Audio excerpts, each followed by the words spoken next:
Friends, അസ്സലാമു അലൈക്കും. പുതിയ വീഡിയോയിലേക്ക് എല്ലാവർക്കും സ്വാഗതം.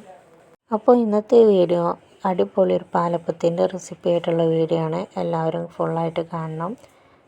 അപ്പോൾ ഞാൻ ഉണ്ടാക്കുന്ന പാലപ്പം കടയിൽ നിന്ന് വാങ്ങുന്ന പാലപ്പത്തിൻ്റെ പൊടിയായിട്ടൊന്നല്ല, നമ്മുടെ വീട്ടിലുള്ള അരിപ്പൊടി കൊണ്ടുണ്ടാക്കുന്ന പാലപ്പമാണ്. എല്ലാവരും ഒന്ന് ട്രൈ ചെയ്യുക.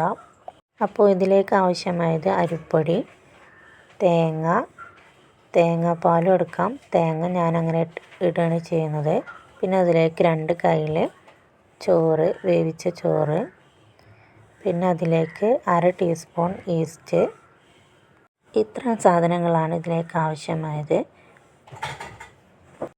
ഇനി ഇതിലേക്കുള്ള പൊടി ആവശ്യത്തിന് വെള്ളം ഒഴിച്ച് നന്നായിട്ട് കലക്കിയെടുക്കാം. എന്നിട്ട് അത് ഒരു ജാറിലേക്ക് ഒഴിച്ച് കൊടുക്കുക.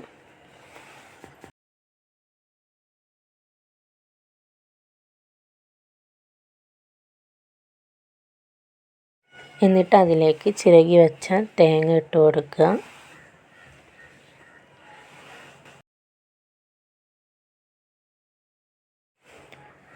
ഇനി അതിലേക്ക് 2 കയ്യിൽ വേവിച്ച് വെച്ച ചോറ് ഇട്ട് കൊടുക്കാം. 1/2 ടീസ്പൂൺ ഈസ്റ്റ് ഇട്ട് കൊടുക്കാം. പിന്നെ അതിലേക്ക് ആവശ്യമായ കുറച്ച് പഞ്ചസാരയും ഇട്ട് കൊടുത്തിട്ടുണ്ട്. എന്നിട്ട് നന്നായിട്ട് അരച്ചെടുത്തിട്ടുണ്ട്. അപ്പോൾ പാലപ്പത്തിനുള്ള മാവ് റെഡിയായി. ഇനി നമുക്കിത് കുറച്ച് സമയം അടച്ച് വെക്കാം. ഒരു 4-5 മണിക്കൂർ വെച്ചാൽ നന്നായി പൊങ്ങി വരും. അപ്പോൾ ആ മാവ് നന്നായിട്ട് പൊങ്ങി വന്നിട്ടുണ്ട്. ഞാൻ രാവിലെയാണ് അരച്ച് വെച്ചിരുന്നത്, വൈകിട്ടാണ് എടുക്കുന്നത്. നന്നായിട്ട് പൊങ്ങി വന്നിട്ടുണ്ട്. ഇനി അതിലേക്ക് ആവശ്യമായ ഉപ്പ് ചേർത്ത് കൊടുക്കാം.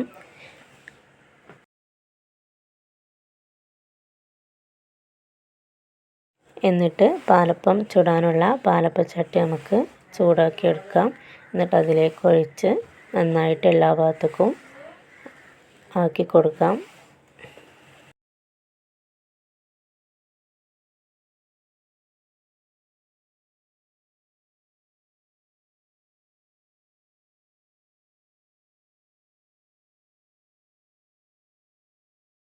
എന്നിട്ട് അതൊന്ന് അടച്ച് വെച്ച് കൊടുക്കാം.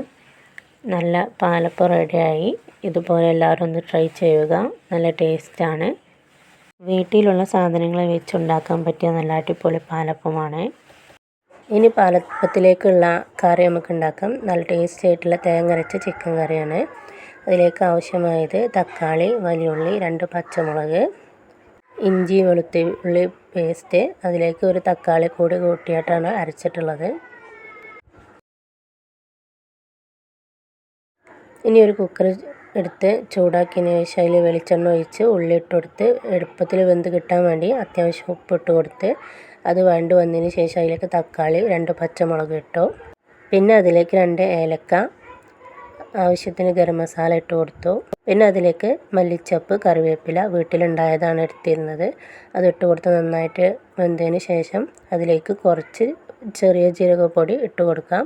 എന്നിട്ട് അതിലേക്ക് ചിക്കൻ ഇട്ട് കൊടുത്ത് നന്നായിട്ട് തിളച്ച് വരാൻ വേണ്ടി വെയിറ്റ് ചെയ്യാം. കുക്കറിലാണ് ഉണ്ടാക്കിയിരുന്നത്. 2 വിസിലടിച്ചതിന് ശേഷം അതിലേക്കുള്ള തേങ്ങ അരക്കുകയാണ്. അതിലേക്ക് കുറച്ച് കുരുമുളക് ഇട്ട് നന്നായിട്ട് അരച്ചെടുത്ത് വേവിച്ച് വെച്ച ചിക്കനിലേക്ക് ഒഴിച്ച് കൊടുക്കാം. നന്നായിട്ട് തിളച്ചതിന് ശേഷം വാങ്ങി വെക്കാം. നല്ല അടിപൊളി ചിക്കൻ കറി റെഡി ആയിട്ടുണ്ട്. എല്ലാവരും ഒന്ന് ട്രൈ ചെയ്ത് നോക്കാം. നല്ല ടേസ്റ്റിയാണ്. ഇനി നമുക്ക് ഒരു ചിക്കൻ ഫ്രൈ ഉണ്ടാക്കാം. അതിലേക്ക് ആവശ്യമായത് ഇഞ്ചി വെളുത്തുള്ളി പേസ്റ്റ്, അതിലേക്ക് കുറച്ച് മല്ലിച്ചപ്പും കറിവേപ്പിലും കൂട്ടി അരച്ചിട്ടുണ്ട്. കുറച്ച് ചിക്കൻ മസാല, മഞ്ഞൾപ്പൊടി, മുളക് പൊടി, ആവശ്യത്തിന് ഉപ്പ്, കുറച്ച് കോൺഫ്ലവർ പൊടി ഇട്ട് നന്നായിട്ട് കുഴച്ച് വെക്കാം കുറച്ച് സമയം. എന്നിട്ടത് പൊരിച്ചെടുക്കാം.